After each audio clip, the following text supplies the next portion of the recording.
അപ്പോൾ ഞാൻ ഈ കൊച്ചു വെളുപ്പാൻ കാലത്ത് എങ്ങോട്ടാണ് പോകുന്നതെന്നല്ല, വേറൊരിടത്തുമല്ല, PSCൻ്റെ എക്സാമിന് പോകാം കേട്ടോ. സാധാരണ എപ്പോഴും 1:30-ക്കൊക്കെ ആയിരുന്നു നമുക്ക് എക്സാം കിട്ടുന്നത്. പക്ഷേ ആദ്യമായിട്ട് എനിക്കൊരു 7:15 ഒരു ടൈം സ്ലോട്ട് കിട്ടി.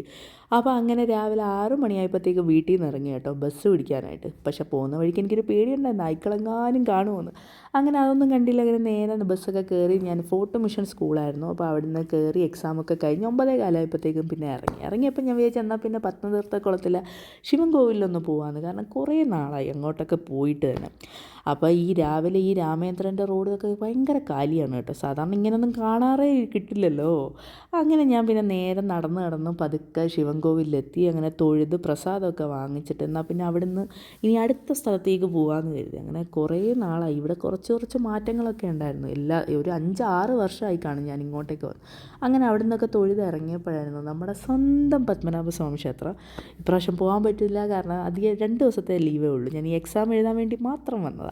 അങ്ങനെ അതൊക്കെ കണ്ട് തിരിച്ച് ഞാൻ വീട്ടിലേക്ക് പോകാനായിരുന്നു. അപ്പോൾ വയറ് ശരിക്കും പറഞ്ഞാൽ കത്തുന്നുണ്ടായിരുന്നു. രാവിലെ ഇറങ്ങിയതാണല്ലോ, എന്നാൽ പിന്നെ എന്തെങ്കിലും കഴിച്ചേക്കാമെന്ന് കരുതിയിട്ട് ആ റോഡിലുള്ള തന്നെ ഒരു റെസ്റ്റോറൻറ്റിലേക്ക് കയറി. അപ്പം മസാല ദോശ തന്നെ ഓർഡർ ചെയ്തു കേട്ടോ. ഇതാണ് ഈ മസാല ദോശ ശരിക്കും പറഞ്ഞാൽ നാട്ടിലത്തെ ഇവിടുത്തെയും തമ്മിൽ ഭയങ്കര വ്യത്യാസമുണ്ട്. നമുക്കെപ്പോഴും നമ്മുടെ നാട്ടിലത്തെ ആണല്ലോ ഒരു പ്രത്യേക ഒരു ഫേവറേറ്റ്. അങ്ങനെ മസാല ദോശയൊക്കെ ഓർഡർ ചെയ്താൽ ഈ റെഡ് ചട്നീസ് പറയണ്ട, സംഭവം കിടിലായിരുന്നു കേട്ടോ.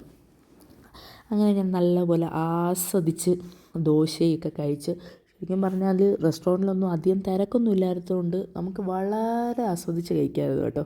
ഞാനങ്ങനെ ആസ്വദിച്ച് ചായയൊക്കെ കുടിച്ച് അവിടെ നിന്നൊക്കെ പിന്നെ ഇനി ബില്ലൊക്കെ അപ്പോഴത്തേക്ക് വന്നു. അങ്ങനെ ബില്ലൊക്കെ ചെയ്ത് ഞാൻ പതുക്കെ അവിടെ നിന്ന് ഇറങ്ങി അടുത്ത സ്പോട്ടിലേക്ക്.